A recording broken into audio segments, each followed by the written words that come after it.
Yörük Kızına Mutfağı kanalıma hoş geldiniz. Bugün sizlere haşlamadan kendi sosunda pişen, vitaminini kaybetmeyen makarna tarifim var.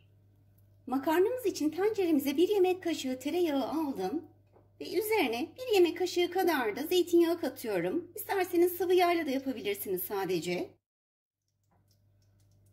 Eriyen yağımızın üzerine doğradığım 1 adet kuru soğanı katıyorum.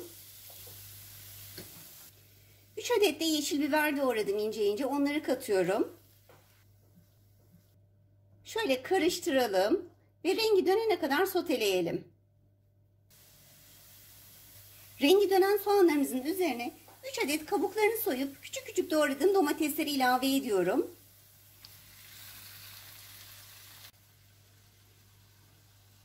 Ve 1 diş rendelediğim sarımsağı katıyorum içerisine.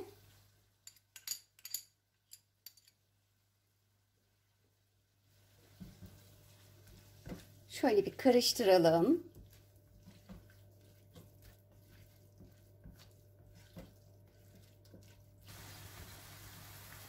Domateslerin de üzerine 1 tatlı kaşığı dolusu biber salçası katıyorum.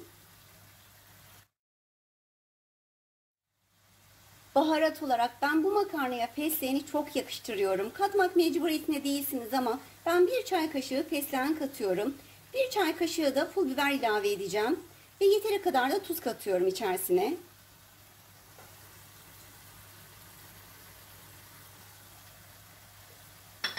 Baharatları kendi damak tadınıza göre çeşitlendirebilirsiniz. Nane de katabilirsiniz içerisine. Karabiber de ilave edebilirsiniz.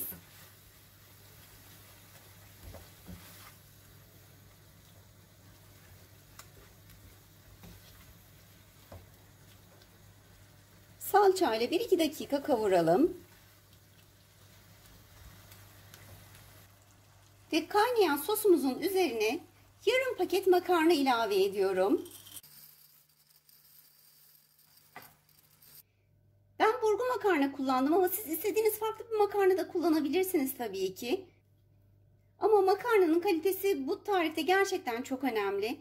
Eğer kaliteli bir makarnaysa hamur olmaz. Fakat kalitesiz bir makarna kullanırsanız bu tarifte kesinlikle hamur olma ihtimali çok yüksek. O yüzden kaliteli bir makarnayı tavsiye ederim size. Ve makarna ile sosumuzu şöyle karıştıralım.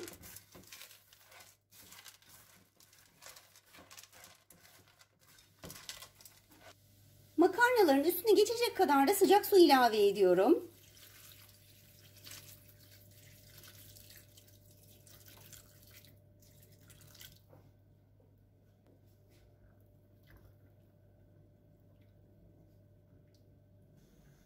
Makarnaya suyu birden çok fazla doldurmayın. Çünkü makarnanın şekline, kesimine, hatta markasına göre gerçekten su alma miktarı değişebiliyor. O yüzden hani bir miktar su doldurduktan sonra yavaş yavaş su ilavesi yapın. Tenceremizin kapağını kapatalım ve makarnamızı pişmeye bırakalım.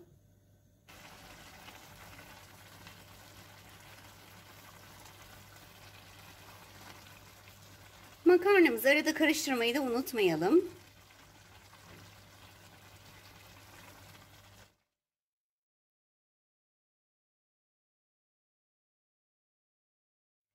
Makarnamız suyunu tamamen çekmiş. Gördüğünüz gibi ne hamur olma, ne lapa olma, hiçbir şey yok.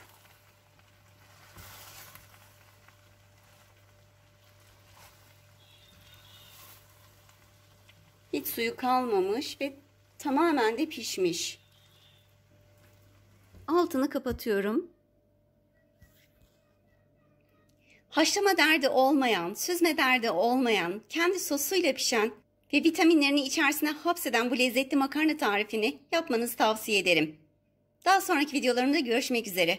Allah'a emanet olun. Kanalıma abone olmayı, daha sonraki videolarımdan haberdar olabilmek için zile basarak bildirimleri açmayı, beğenmeyi ve yorum yapmayı unutmayın.